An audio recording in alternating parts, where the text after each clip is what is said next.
en Tucumán. Saludamos a David Toledo, titular de ATEP. Hola David, Omar Nóblega le saluda. ¿Cómo está usted? Buenos días a vos, Omar, y a su equipo de los primeros aquí en Canal 10. David, la pregunta es, ¿tienen ya alguna idea, alguna fecha tentativa de cuándo regresarían las actividades educativas en Tucumán? Las actividades educativas en nuestra provincia y en nuestro país, las presenciales, a esto nos referimos, no tienen fecha cierta aquí en nuestra patria y nuestra provincia.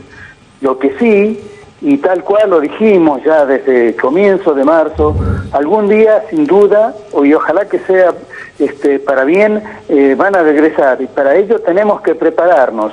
Desde ATEP y desde la Confederación que nos nuclea en el orden nacional, nosotros hemos insistido permanentemente, y en las últimas horas de la semana anterior, el Ministerio de Educación de la Nación ha sacado,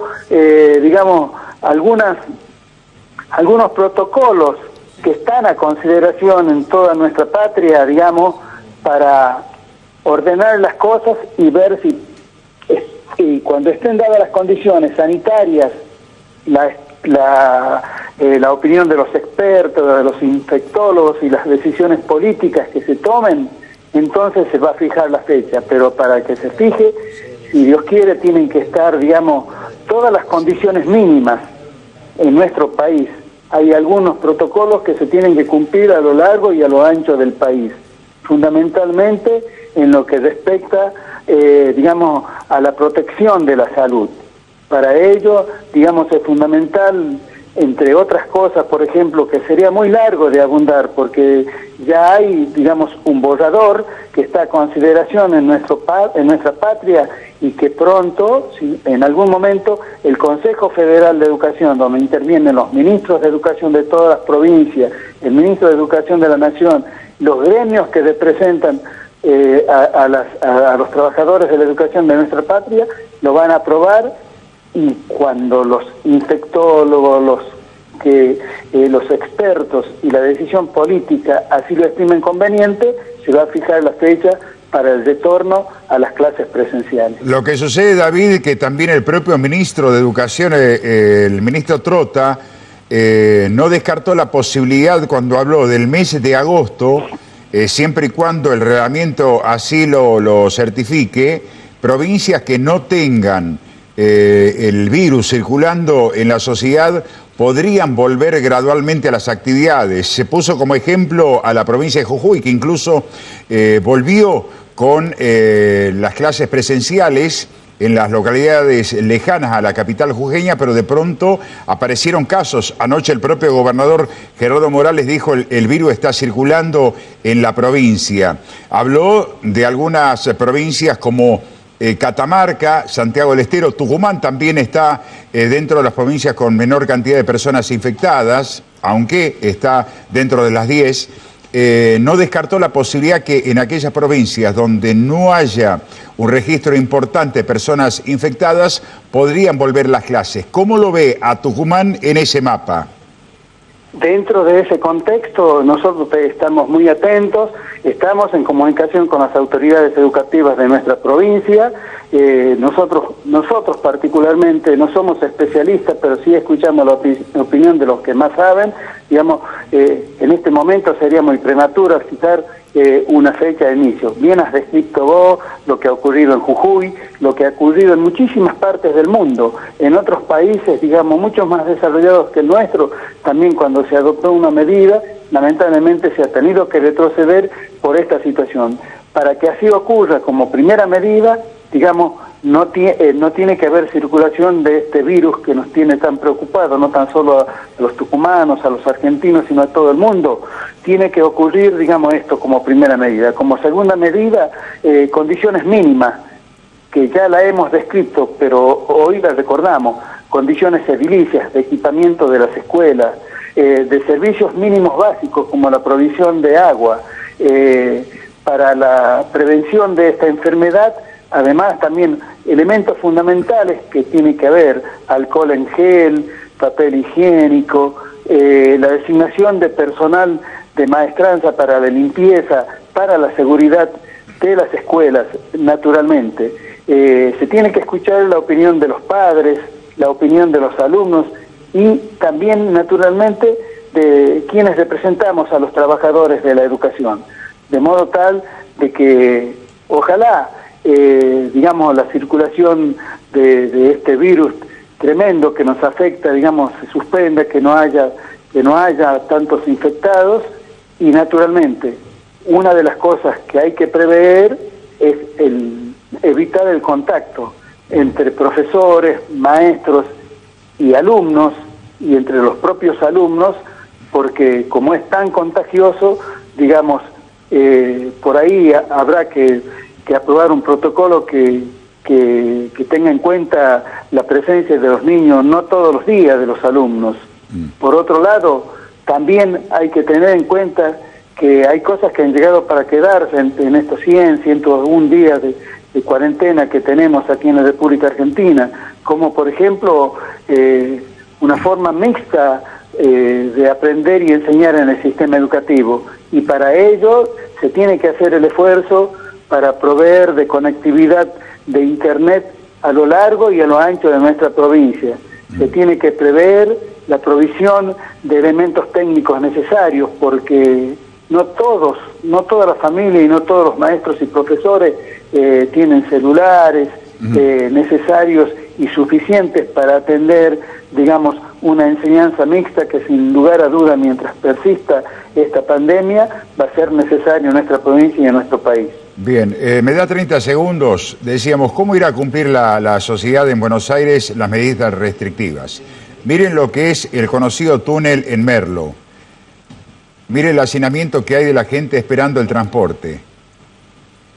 ¿Va a tener éxito esta medida de ampliar la cuarentena? Bueno, ¿tenemos la infraestructura para cumplir o para permitir que la gente mantenga el distanciamiento? ¿Ahí hay distanciamiento? Pregunto. En esa imagen, ¿hay distanciamiento social, personal, distanciamiento obligatorio?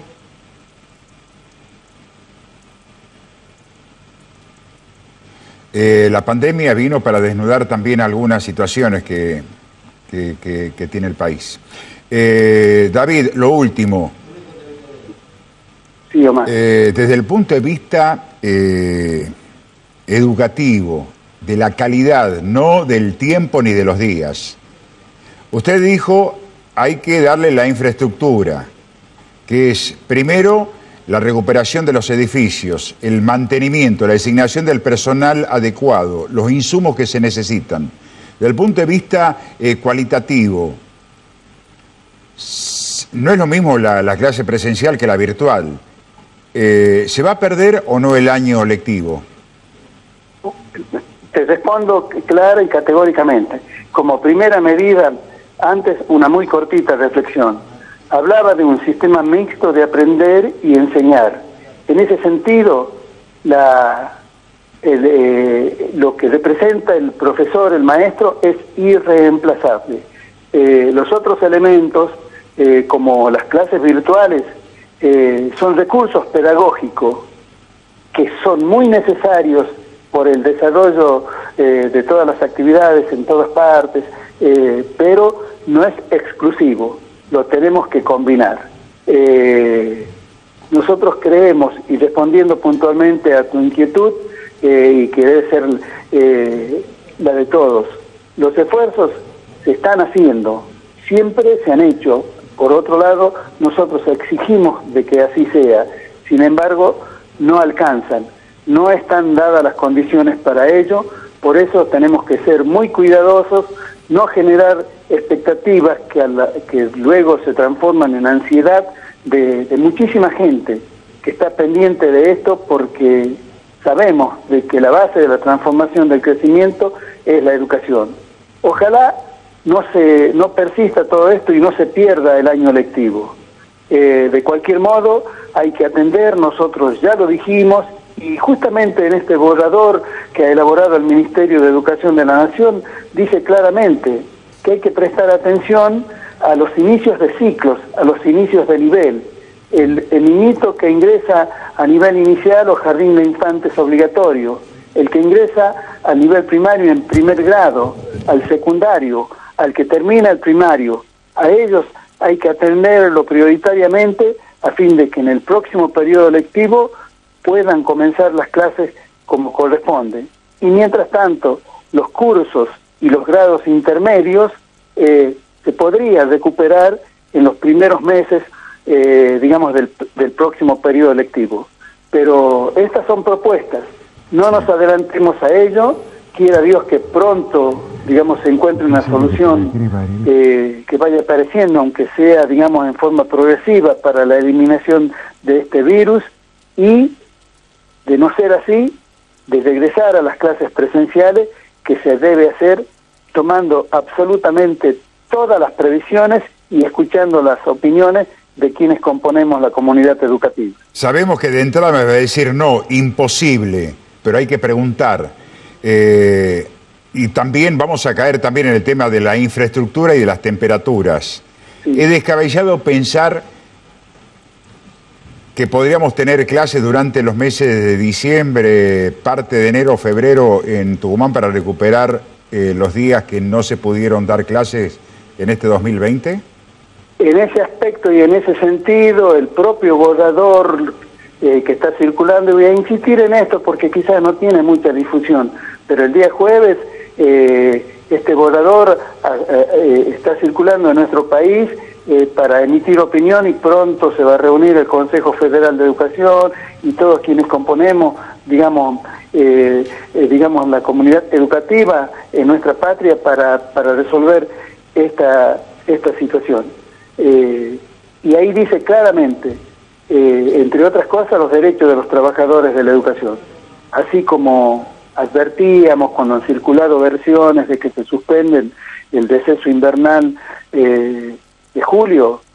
No está previsto, no se lo va a hacer, y tampoco está previsto, digamos, la prolongación del periodo lectivo para cuando finalice. Lo dice claramente al comienzo nomás, dice, no se va a prolongar el periodo lectivo 2020. Y nosotros, como representantes de los trabajadores de la educación, tanto en el orden nacional, así lo hicimos saber, porque estamos en reuniones permanentes de la Junta Ejecutiva, plenario de secretarios generales, a través de páginas virtuales dentro de la CETERA y aquí en Tucumán en gestiones permanentes, no vamos a avalar suspensión de vacaciones o de recesos o prolongación del periodo lectivo o de los periodos lectivos. David.